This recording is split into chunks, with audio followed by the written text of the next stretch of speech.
Hello friends, welcome back to my YouTube channel. मैं मोहम्मद तारिक और आप देख रहे हैं तारिक क्लासेस 9 एंड 10। आज की इस वीडियो में हम बात करने वाले हैं अपरिमेय संख्या क्या होती है। बहुत का प्रॉब्लम भी होता है कि अपरिमेय संख्या क्या है, परिमेय संख्या क्या है, अपरिमेय संख्या को आइडेंटिफाई कैसे करें, पहचाने कैसे हम कौन सी संख्या परिमेय है, कौन सी अपरिमेय है। ये बहुत सारे मुश्किलें होती है। तो आइए हम इस वीडियो में डिस्कस करेंगे ओनली अपरिमेय संख्या। परिमेय संख्या की वीडियो ऑलरेडी मैंने वीडियो नंबर 2 में अपलोड कर चुका है, आप प्लेलिस्ट देख सकते हैं। इस वीडियो में हम सीखने वाले एकदम आसान से। यहाँ पे इस बात को ध्यान रखने की, इस वीडियो देखने के बाद आपको थोड़ा सा भी प्रॉब्लम अपरिमेय संख्या में नहीं रहेगा, इस बात को ध्यान रखना। तो हम पहले देखने वाले हैं हमारा टॉपिक जो है अपरिमेय संख्या। अपरिमेय संख्या होती क्या है? वैसी संख्या जिसे p/q के रूप में नहीं लिखा जा सके, और वैसी संख्या जिसे p/q के रूप में नहीं लिखा जा सके उसे अपरिमेय संख्या कहते हैं। जहां पे ध्यान रखना, p और जो q है वो पूर्णांक है, और q जो है उसका मान 0 नहीं होना चाहिए। सवाल उठता है p/q के रूप में, यहाँ पे एक फॉर्म है ये बटा के रूप में है, मतलब समझ गए। लेकिन p और q पूर्णांक है। पूर्णांक क्या होता है, ध्यान से सुनना। पूर्ण संख्या अगर इसका वैल्यू, पूर्ण संख्या अगर पॉजिटिव है तो ये हमारा पॉजिटिव 1 2 3 4 5 इस तरह से ये पूर्ण संख्या जाती है। मतलब कि यह जो पूर्णांक है वो पूर्ण संख्या का पॉजिटिव भी होता है और पूर्ण संख्या का निगेटिव भी होता है। इसको हम कहते हैं पूर्णांक। मतलब कि ये आपका पॉजिटिव वैल्यू भी होता है और इसका निगेटिव वैल्यू भी होता है, इस तरह से। और इसी तरह से ये चलते चला जाएगा। ये हमारा पूर्णांक हुआ। पूर्णांक क्या है? पूर्णांक जो होता है, पूर्णांक धनात्मक पूर्ण संख्या और ऋणात्मक पूर्ण संख्या, ये हमारा पूर्णांक होता है। ये पूर्णांक होता है। इसमें ध्यान रखना कि पूर्णांक में जो है इसका वैल्यू पॉइंट वगैरह में नहीं आता, फ्रैक्शन में इसका वैल्यू नहीं होता है, या फिर इसका वैल्यू आप बटा के फॉर्म में भी नहीं देखा जाता जनरली। मतलब कि पूर्ण संख्या जो होता है उसका वैल्यू आप पॉइंट में नहीं देख सकते, मतलब पॉइंट वाले वैल्यू को आप पूर्णांक नहीं कहेगा। मतलब कि ये आपका इस फॉर्म में होना चाहिए, 1 2 3 4 5 आगे जाएगा, -1 -2 -3 -4, ये आपका पूर्णांक हुआ। यहाँ पे बोला है कि अपरिमेय संख्या वैसी संख्या होती है जिसे p/q के रूप में नहीं लिखा जा सकता है। जहां p और q पूर्णांक है, पूर्णांक समझ गए, ये हो गया। मतलब कि आपका p और q में ये होनी चाहिए, अगर इसके अलावा कुछ और है तो हमारा पूर्णांक नहीं है। जहां पे q का मान ध्यान रखना 0 नहीं होना चाहिए। p का मान 0 हो सकता है लेकिन q बटा में नीचे 0 नहीं होगा।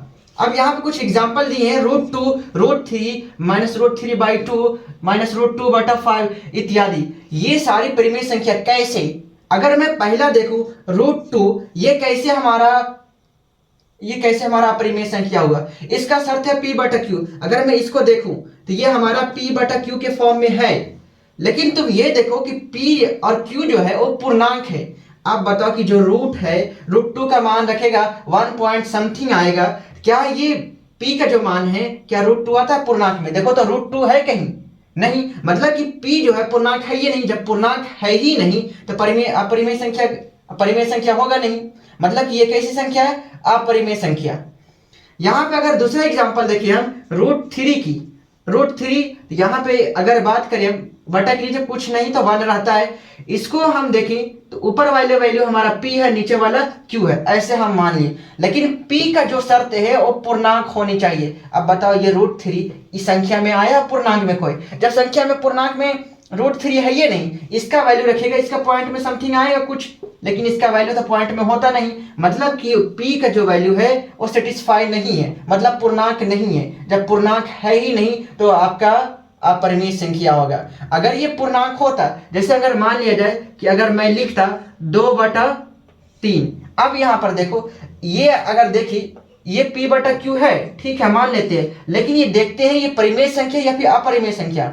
यहां पर देखो ये बोला है कि जहां p/q के रूप में नहीं लिखा जा सके, और p और q क्या होता है? पूर्णांक। आप देखो ये p है और ये q है। p क्या है? यहाँ पे 2 के रूप में है और q 3 के रूप में है। जहां पे 2 जो है पूर्णांक है और q क्या है? आपका भी q का मान 3 है, यहाँ पे 3 भी क्या है? पूर्णांक है। अगर ये पूर्णांक दोनों वैल्यू आ जाता है तब इसको कहते हैं परिमेय संख्या। परिमेय संख्या। तो इस फॉर्म में परिमेय संख्या। लेकिन यहाँ पे आप देखो कि √2 इस संख्या में आता है कहीं पे, अगर √2 का वैल्यू निकालेगा तो पॉइंट में आएगा। अब पॉइंट में पूर्णांक होता नहीं है, इसलिए यह अपरिमेय संख्या है। लेकिन ये पूर्णांक है और इसलिए यह परिमेय संख्या होता है। पहचानें कैसे?